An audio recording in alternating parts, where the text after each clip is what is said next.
Right now I'm going to be going over our L5-S1 pose. So when we do this, we're going to have our back supported to start against the wall. So I'm going to make sure my back or my hips are as close to the wall as possible. I want to have my legs spread out as wide as I can comfortably, and then I'm going to focus on creating tension throughout my body. So this is going to be a little bit different than what we've done in the past with our pails rails or with our cars. What we're trying to do is create as much tension as possible to drive our upper body upward and our lower body away from us. And this is going to help distract any joint between that any joint in that L5-S1 region. So from here, we're going to start by pulling our toes back toward our shin. We're creating tension through the lower body. At the same time, we're driving our driving our heels down through the ground.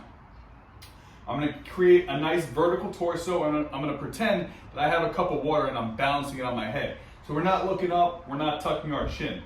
Then with my left arm, I will reach straight up to the sky.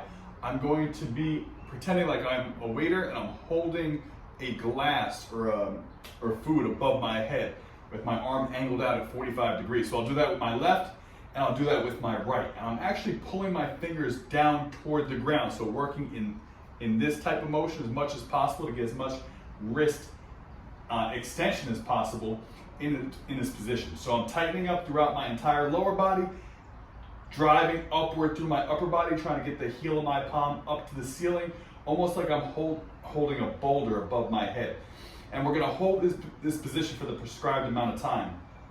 Continuing to drive up with my arms, pulling my toes back toward my shin, squeezing my quads, creating as much tension through my body as I can, and then driving my heels away from me toward the wall that's opposite me.